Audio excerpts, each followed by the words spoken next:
Services in the College of Natural Sciences. If, however, we run out of time, at the beginning when you guys were walking in, we passed out these note cards. So if you feel like a question wasn't answered, feel free to write it on the card. And we have a jack-o'-lantern by Miss Lovely Hadia in the back. So feel free to turn those in at the end of Town Hall. And that is it. Next, I would like to introduce to you Dean Vandenbough.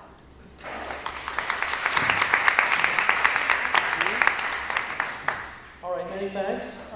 So I am on our panel, but I don't know how much I'll actually be answering questions. So I'm in charge of the student division, but I have brought with me the experts from the Career Design Center and the Health Professions Office to be able to answer questions.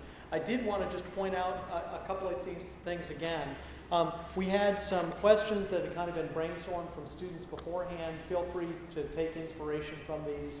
And again, if you have something that either you don't want to stand up and ask because you don't want to stand up in a room and ask a question, or we don't have time to get to it, by all means put them on the note card so that we can make sure that we gather them all up afterwards. But I'm going to take my time today to move us forward in terms of getting kind of some information and presentation out, rather than just having the town hall be, does anybody have any questions? And starting from there, we thought it would be easier to get some information out to be Leslie. Okay. Actually, Okay. I would prefer not to. You can be loud. That's fine. I can be loud. So I'm Leslie Riley. I've been with UT Austin since 2001. Started out in career services for about 5 to 6 years and then moved over to health professions advising. And I absolutely love working with students who are moving forward with the goal of going on to professional school. So I'm excited to be here. Thank you for the opportunity to come talk a little bit about what we're doing and also to hear from you about things we might be able to do better or things that we might want to consider trying to add to our resources and things like that. So I look forward to a dialogue. So I wanted to introduce my staff that's here. So coaches first, Erin Gould, yay, and Evan Trivedi. So if you guys have been in our office, you probably have met with one of the three of us. We also have another coach named Shannon Gutile, who is not able to be here this evening. And so we all see students, we all do appointments, we do drop-in advising with the career coach kind of thing, or the HP coach kind of thing. And then we also have a fabulous team of peer advisors, which I want you guys to stand up, please. And if you'll just introduce yourselves, just your name really quick. Hi, I'm Cynthia. Leah Douglas, Assault Berry. I love these ladies. They are fabulous. So they are all pre-health profession students, and they've been trained across all of the health professions that we work with, and there are 8. So you can come in even if you are pre-optometry and meet with Leah, who's pre-med, and talk about the courses that you're taking and how you're managing as a pre-professional student on campus. So we've done a lot in the last probably 2 years, I would say, in a real concentrated way to make more resources available on our website. Right now we don't have a way to track how many pre-health students there are on this campus, but if we were asked to estimate, I would say probably 3,000 to 4,000. And I'm just literally kind of pulling that out of the air. It's really hard to gauge because as you know, some of you may have the advising code, some of you may not, but not every college allows us to use that as a way to track students. And so there are 3 coaches, a team of 4 peer advisors. We have 2 grad interns and me, but that's still not enough to cover 3,000 to 4,000 students. So we really are trying to make the website as robust as possible. The other side of it is we know we have students who actually don't come in to use our services. They really feel like they want to kind of do this more on their own, and that's fine. We hope that they'll make use of the resources there that are available. We have the professions divided. We work with med, dent, pharm, pre-PT, pre-OT, pre-optometry, pre-PA, and pre-vet. Did I get them all? Was that easy? I hope that was it. Yes, it is possible to be pre-vet at UT Austin. So I saw there's a question from a vet student, so I'm hoping that person is here because I would love to chat with them directly. Let's see. In terms of one-on-one appointments, we most of it is probably around either things that you might be dealing with in your progress toward application to professional school. That may be, should I drop this class? How's that going to look on my application? I've had a charge of academic dishonesty. What does that do? Any kind of sort of crisis moments, those things usually bring students into our office at any point along their academic pathway. And then we do a lot of support around the time of actual application. We do mock interviews, personal statement reviews, those sorts of things. And so I would encourage you, even though there aren't as many of us as there probably should be to serve 3,000 to 4,000, that you come in at any point, even if you aren't necessarily in crisis, you just want to find out how you're doing. And it's better to come in and do what we call a progress check, actually, when there's time to still impact that in terms of competitiveness. So if you come in, you know, in the spring of your junior year, you're about to jump into the application cycle, and you're asking then about where am I on a competitiveness. If we talk about areas of weakness, you're not going to have time to fix those before you go into the application process. So really, coming in at the beginning of the junior year, or even the end of the sophomore year, is a really great time to just sort of do a check-in. So, let's see, anything else you guys think I should highlight? Events, workshops and events. Thank you, Ebony. So we are doing a little bit different format with our workshops this go round. And so we're trying to, again, this is sort of in that effort to keep as many resources on the web as possible. We're using a fabulous tool that our peers are great with called Powtoons. And we're making video shorts, and we're actually using those when we go into a workshop format. I don't want to try to go to all of those. So those are available after the workshop actually occurs, and you can see the supporting documentation that goes along with those. And then we've also started doing TED Talks during our lunch hour. We just do that in the lobby where we share space with the Career Design Center. We're in Painter 5.03 as well. We have a big screen TV in there, and so we'll run the TED Talk and then have a discussion afterward. I think we have 3 of those this fall. We have our Health Professions Fair once a year. It's in the spring, usually later in February or early March. This year it's on February 25th, I believe. It's a Wednesday. So that's a great opportunity to interface with a lot of the professional schools in Texas across the different health professions. Let's see, we host the med school speakers, and I'm glad this is a good audience where I can kind of explain that, because sometimes there's confusion. So we host the 9 medical schools across the academic year, and sometimes we hear from other professions, why don't we host the schools? The only reason that we're in the mix on the med school planning is because there are lots of organizations that are pre-health professions and include a lot of med students within them. And so if we left it to you guys, everybody would invite UT Southwestern and Baylor, and nobody would invite A&M and TCOM. So we get in the mix, we schedule the 9, and then we solicit student organizations to actually host them. But for the others, like the Pre-Dent Society hosts the 3 Dent schools, that kind of thing. The PA group hosts the PA schools that they are interested in, and that sort of thing. So we're about up on time? I don't know, but I'm giving you the mic. Oh, why? Can you not Folks hear in me? the way back. Oh, let me speak way up. back. I don't There mind you go. speaking. I hate being on a microphone. I don't like the sound of my voice. So I will speak up. Thank you for that. I'll look up there if I start to drop. Okay, so Way in the back. let's see. Events, anything? I didn't want to go through trying to click through stuff on the website.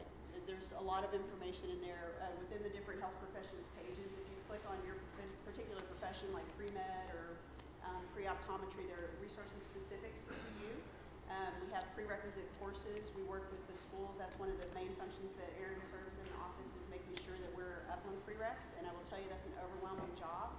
You'd be amazed what happens when things change. If we change a course, or we change a course number, or a course disappears, or we create a new course, that's all kinds of craziness. And then on the professional school side, if they change something in terms of a prereq, that's also craziness. So it takes a while to get through all of those prerequisite courses and make sure that those lists are up to date. And Erin's like slogging right now through PT, which is 12 schools. There are 12 schools now in Texas. We're trying to fit that all on one document. It's a little bit crazy. And I would say that's probably one of the main tools that your academic advisor uses with our office. They go in and look at those prereqs, and of course you can access them at any time in terms of figuring out a plan that makes sense for a timing on your application and getting your degree complete at the same time.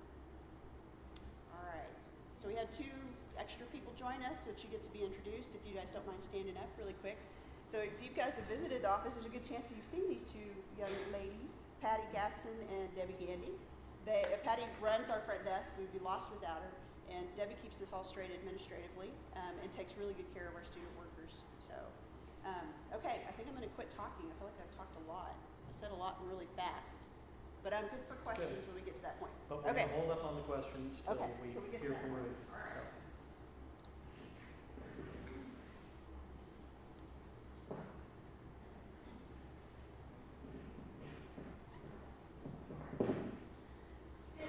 Thank you so much for inviting us. We were also excited, and that's why we brought our teams, because in addition to wanting to answer your questions, we also have some questions for all of you. Because in a college that is as large as ours, sometimes it's very difficult to get information out to everyone, and for everyone to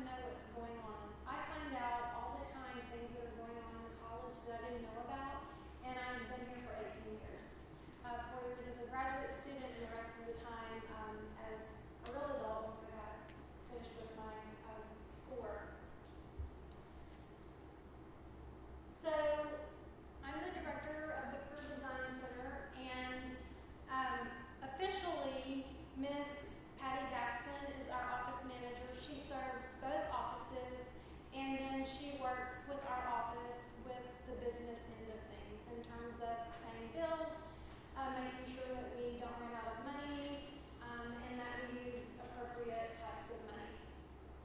Then we have two senior career coaches here, Ms. Melanie Pierce and also Ms. Jessica Sittler. And they're both going to visit with you in just a few minutes about some things. Also, our recruiting coordinator is Ms. Mandy Ford. She's also up here. And then Dr. Passan, who is actually a career development specialist who serves graduate students and postdoctoral students, but he works with our group because Passan came from industry. He worked in industry for 14 years, is that right? 14 years. And so he's been able to really add a lot to what we know and what we can offer students when they come in to visit with us. And so I just want to say a few things really fast before Mandy gets up. And that is, all of you know that we run career fairs. We actually run 3 a year out of our office. 2 of them are the large fall and spring career fairs. The fall is called the College of Natural Sciences Expo, and the one in the spring is called the Career Fair. And then we also have a bioscience career fair that is going to occur November 5th. And so we're going to talk a little bit more about how people get invited to these career fairs, who comes, who doesn't come, why they don't come, if they've been invited, and that sort of thing in the next few minutes.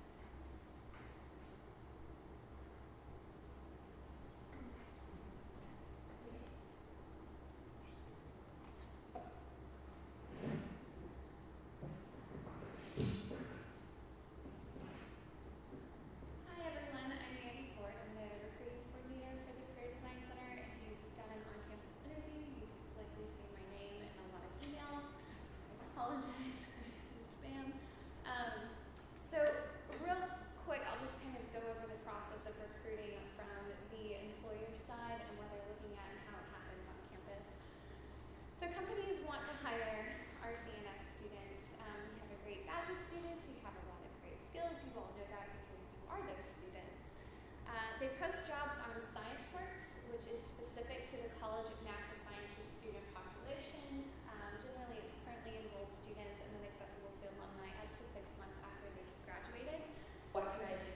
So this is a great tool that we kind of use walking through one of our coaching sessions where there are different industries within the biochemistry field that you can think about. A lot of students don't think about these things. And so this is just an idea of some of the resources that we use and just to kind of get your creative juices flowing as far as industries are concerned and where you can utilize your major that's not medical school, which is typically the largest concern.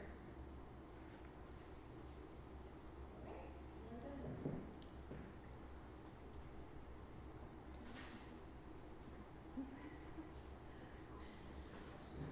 All right, so we're to the point now where we can answer questions that you guys have.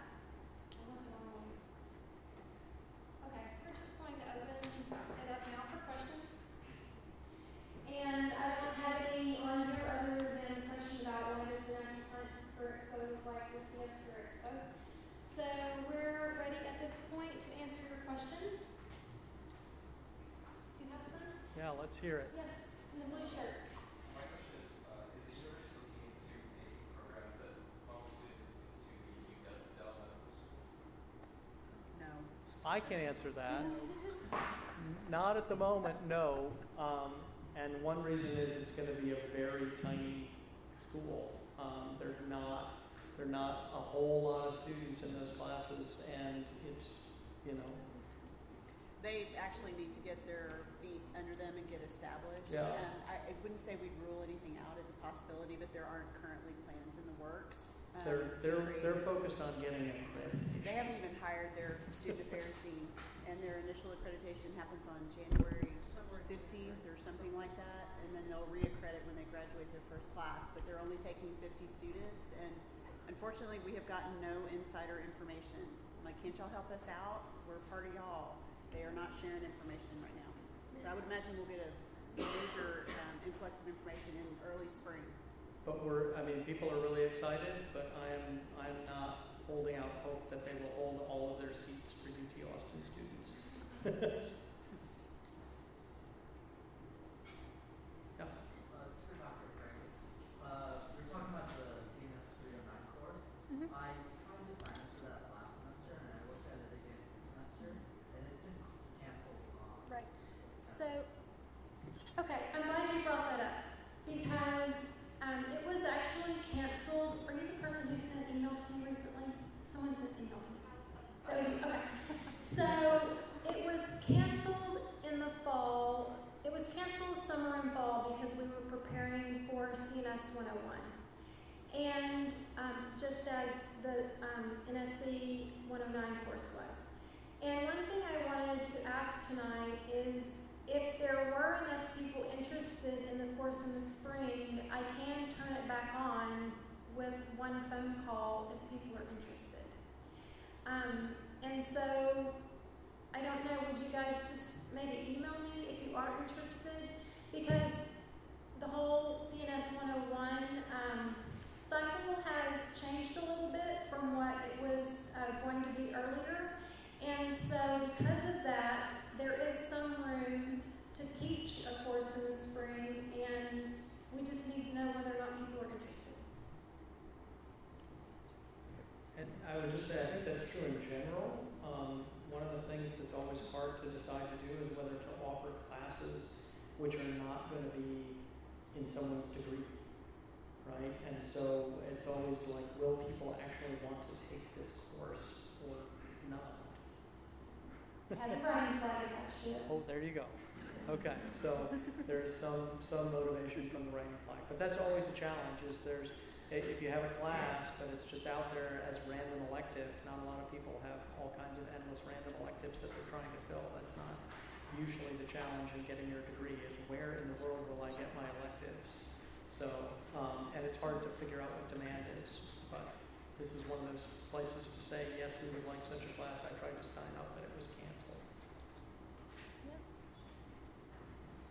Has there been any thought about modeling the CNS 101 courses after it becomes VA 101 because they require resume writing, cover letters, information on degrees and stuff like that off of that, as opposed to having students find you guys and trying to train themselves for it? Yes.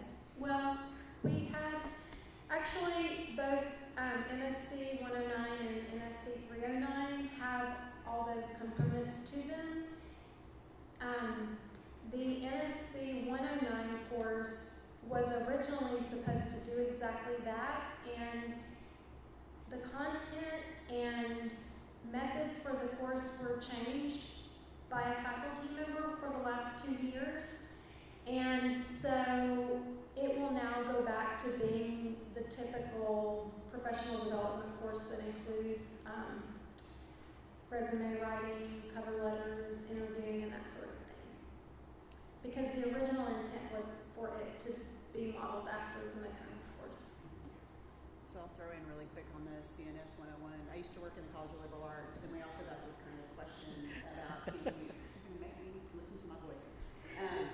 So the question about, should we force students to know how to do a resume early on, because they are going to struggle more than a degree path that might track you into a particular job. And so in business, anywhere you're graduating out of there, you're getting a business degree that's going to prepare you to step into a job. And it's a little bit harder when you're a general biology major or a general chemistry major. And so the idea of actually forcing students to do something like that in their first year, even though it seems like it would be necessary, it's also kind of counter to the idea of that degree. It's more of a general type degree. So you have to look for opportunities like this where you can step in, like actively choose to take a part of the course that would help teach you that. It's also really important to get the experience in there, and that's Melanie and Jessica were both talking about that. It doesn't have to be the exact job that you're going to do, but just getting some sort of experience in a professional environment, you can almost always turn that into sort of transferable skills that would be valuable to an employer after you graduate. But you have to create that while you're here. So you have to, have the initiative to come to the Career Design Center and talk to these folks about what to do to get yourself ready for the market. So I'm the one that actually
problematic, but that doesn't mean that it can't be done.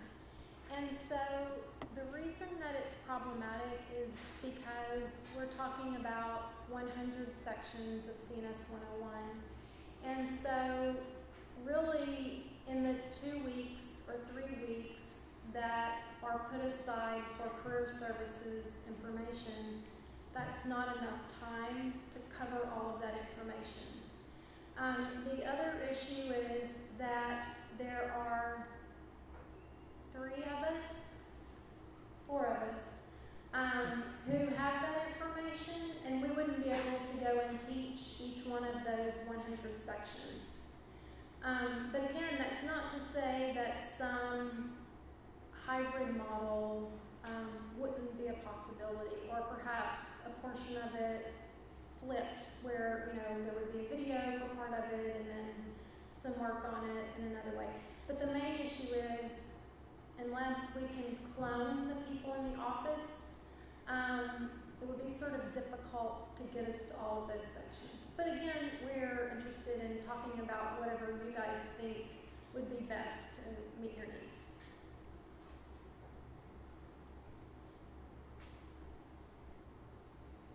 Yes. Hi. I feel like a lot of students come into our college and they're not sure at all what they're going to do career-wise when they're done. They're thinking, oh, med school, I mean, you hear from when you're in kindergarten, you get a doctor or a lawyer. Lawyer isn't a good option right now. But I don't think a lot of people know where they should go. They don't know where the market or industry needs people. And I feel like we as a college, particularly in career services, need to be doing something early on to educate everyone about, whether you can get a job with a degree or not, without like trying to take these different alternative avenues, which there's only so many jobs that can go to. And so my question is, where would you say the best audience would be at when students are first coming in? Sorry to continue harping on your codes.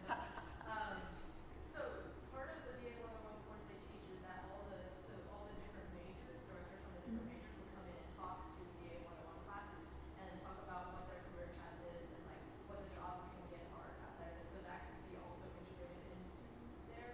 And I know there are a bunch of sections, but if they happen at the same time, maybe you can have a conglomerate and have all of them just have one big talk at this one time from biology department, from the chemistry department. Are you talking about CNS 101 or the course? Shoving all of that into CNS 101 again would be pretty problematic. And like I said before, there was an NSC 109 course that was meant to be like the McCombs course, and for 2 years the former dean changed it, and that's why I say that it will no longer be like that anymore if it's Right, but- taught at that point. I would just say, it sounds like one of the issues is trying to get information to students early on in their major about what have they chosen as a major and what are the sort of prospects for that. And there are other ways that